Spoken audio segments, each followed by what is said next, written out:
catequizandos e queridos familiares.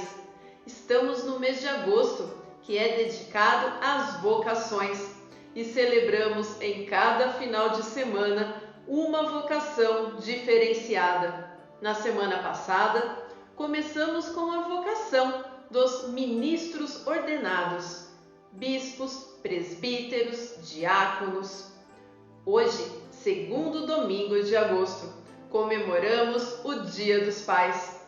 E quando falamos em pai, logo nos vem à mente a imagem de São José, que se dedicou inteiramente à proteção da Sagrada Família, sempre ao lado do menino Jesus e de Nossa Senhora. Ele foi um exemplo de trabalhador, sustentando sua família com amor e dignidade. São José é uma expressão muito forte de amor a Jesus Cristo, sendo modelo para nós em todos os sentidos. Escolhido por Deus por ser uma pessoa justa, ouviu a missão que lhe foi confiada e obedeceu, dando o seu sim ao chamado de Deus. São José é exemplo de amor, ternura e coragem, sempre preocupado com a família, e também ele é uma grande referência para toda a Igreja. Nesse segundo domingo do mês de agosto, é um momento oportuno para demonstrarmos gratidão, carinho e apoio aos nossos pais, estejam eles longe ou perto.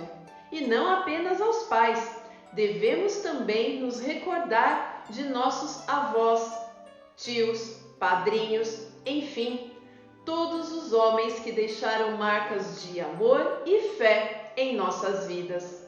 Catequizandos, vamos lembrar que o presente mais importante que podemos oferecer aos nossos pais no dia de hoje não é aquela lembrancinha que compramos no shopping, e sim aqueles sentimentos que brotam em nosso coração, como a gratidão, o carinho, o respeito e a convivência.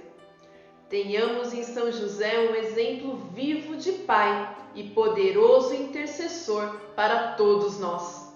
Agora, aproveitem o encontro de catequese e até a semana que vem, se Deus quiser. Vinde, Espírito Santo, enchei os corações dos vossos fiéis e acendei neles o fogo do vosso amor. Enviai o vosso Espírito, e tudo será criado, e renovareis a face da terra. Oremos.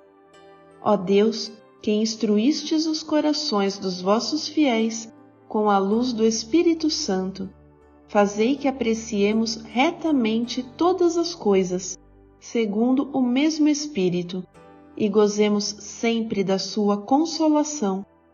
Por Cristo Senhor nosso. Amém. O Senhor esteja convosco. Ele está no meio de nós. Proclamação do Evangelho de Jesus Cristo, segundo João. Glória a vós, Senhor. Pelo sinal da Santa Cruz, livrai-nos Deus, nosso Senhor, dos nossos inimigos.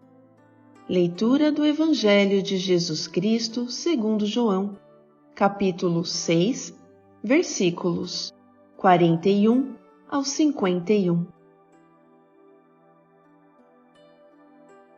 As autoridades dos judeus começaram a criticar, porque Jesus tinha dito: "Eu sou o pão que desceu do céu." E comentavam: "Esse Jesus não é o filho de José? Nós conhecemos o pai e a mãe dele. Como é que ele diz que desceu do céu?" Jesus respondeu: "Parem de criticar. Ninguém pode vir a mim se o Pai que me enviou não o atrai, e eu o ressuscitarei no último dia.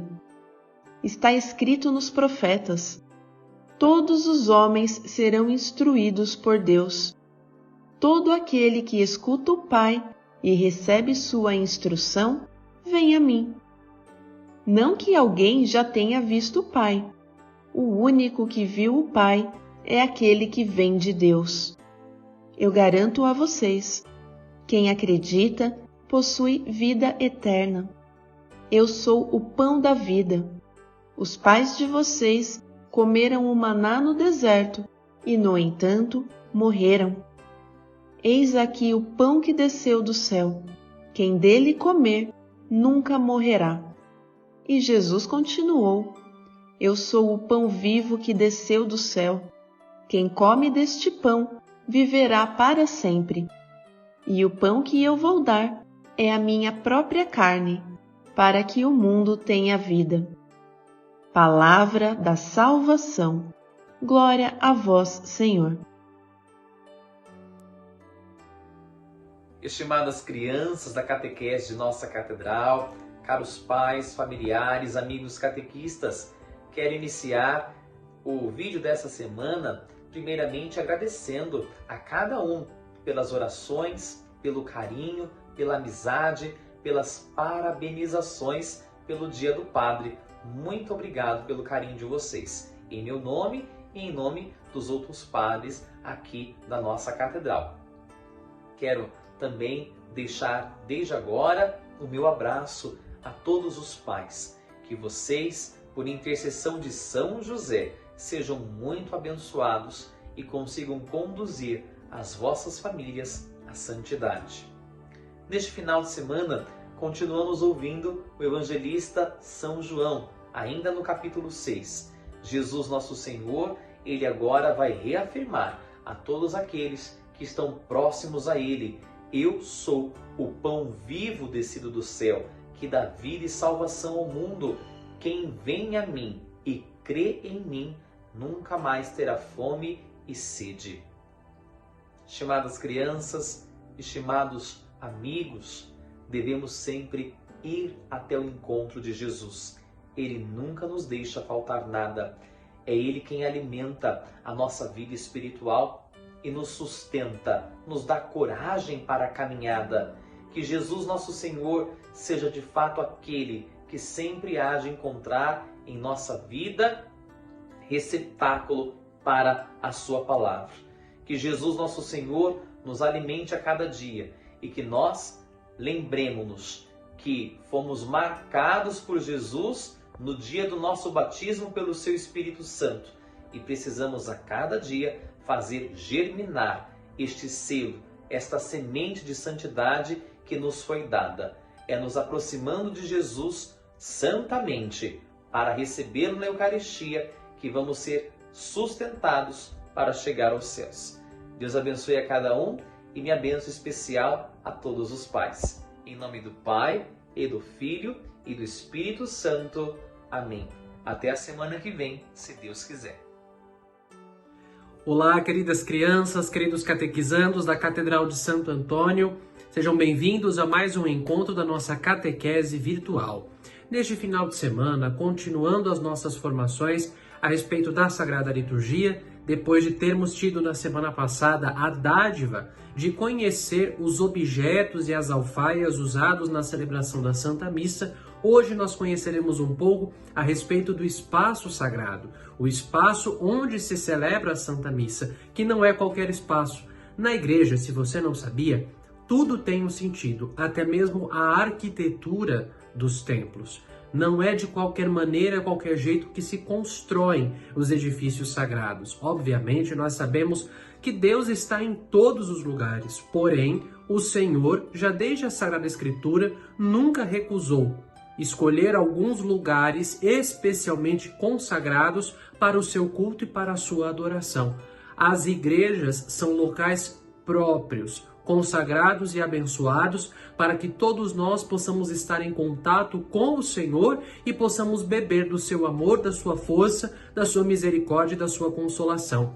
Se vocês repararem bem, a maior parte das igrejas não está construída no nível da rua. As igrejas são sempre construídas acima. A nossa catedral mesmo, a Avenida Santo Antônio passa lá embaixo. Entre a Avenida Santo Antônio e a porta principal da igreja, existe um grande lance de escadarias chamado patamar. O patamar da igreja separa o templo do mundo, para justamente lembrar a cada fiel. Quando nós entramos na casa de Deus, nós saímos do mundo, entramos na casa do Senhor, entramos no lugar onde Ele nos encherá com o seu amor, a sua bênção, sua consolação e a sua força. A igreja tem uma arquitetura própria, tudo nela tem sentido. Quando olhamos para as grandes catedrais da Europa, quem já ouviu falar da Catedral de Notre Dame ou também da Catedral de Colônia na Alemanha, são exemplos claríssimos da grande arquitetura sagrada que ao longo dos séculos evoluiu e respondeu aos anseios de cada homem e cada mulher nos mais diferentes períodos da história.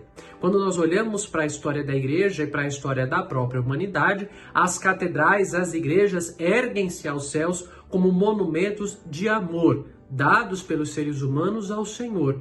A humanidade passa, gerações inteiras passam e, no entanto, as igrejas estão de pé, como sinal que aponta para o céu. Nós caminhamos para lá. Nós olhamos para a igreja e entendemos no templo, no edifício religioso, uma imagem da nossa própria fé, da nossa própria igreja enquanto edifício espiritual. Assim como os tijolos estão um acima dos outros, formando os templos de pedra, nós somos tijolos espirituais, edifícios, templos espirituais, que nos ajustamos para formar o verdadeiro corpo místico de Cristo. Quando somos batizados, nós somos enxertados nesse edifício imenso que é a igreja. Olhamos para a Catedral de Notre Dame, para a Catedral de São Patrício em Nova York, para a Catedral da Sé em São Paulo, para a Basílica Nacional de Nossa Senhora Aparecida, onde tudo tem significado, desde o piso até mesmo aqueles mosaicos lindos nas paredes da Basílica, a cúpula.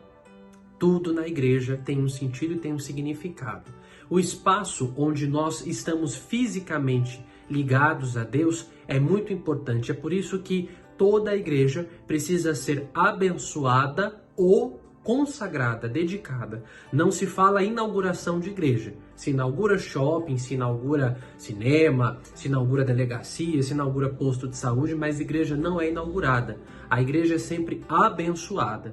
Convém que todas as igrejas sejam abençoadas, e as igrejas matrizes, ou seja, as sedes de uma paróquia, ou as igrejas catedrais, convém que elas sejam dedicadas. O que significa isso? Quando uma igreja nova fica pronta, ela deve ser dedicada, totalmente entregue a Deus. A celebração de dedicação ou de consagração de uma igreja é uma das cerimônias mais solenes que existem na nossa igreja católica. E é por isso que não se vê dedicação de igreja todo dia. Uma igreja dedicada, ela tem as suas paredes ungidas e aspergidas com água benta e com óleo do crisma, e indica que essa igreja está totalmente entregue, selada como pertencente a Deus para sempre.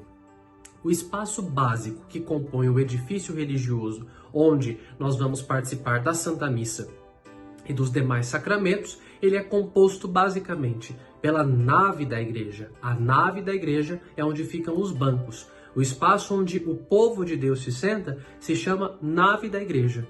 E na nave se senta a assembleia. Quem é a assembleia? O conjunto dos fiéis. Não se diz público e não se diz plateia. Isso é para cinema, isso é para teatro. Igreja não. Se diz nave da igreja e na nave da igreja se senta a assembleia.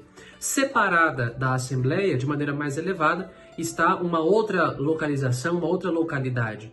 Está o presbitério, aquele espaço elevado na igreja, de onde se preside, de onde se celebra a Santa Missa, se chama presbitério. E no presbitério fica o altar. O altar é a mesa sagrada, onde Cristo Jesus se imola. O altar é também chamado de ara, a ara da cruz. No altar, Jesus renova, atualiza o seu sacrifício. O altar é como a cruz de Cristo Jesus. Em cima do altar existem 5 cruzes, onde aqui na catedral, por exemplo, no dia 13 de junho de 1999, o primeiro bispo da nossa diocese, Dom Francisco Manuel Vieira, dedicou, ou seja, consagrou e entregou a Deus para sempre o altar da nossa catedral. Em cima destas 5 cruzes que estão no nosso altar, Dom Francisco derramou o óleo do crisma, ungiu esse altar, consagrando para que nele pudesse ser celebrado o santo sacrifício da missa. O altar tem 5 cruzes, uma em cada canto e outra no meio, que fazem menção às 5 chagas de Jesus. Os cantos do altar, segundo uma tradição antiquíssima da igreja, em cada canto do altar, diziam os santos da igreja, existe um querubim, um anjo adorador.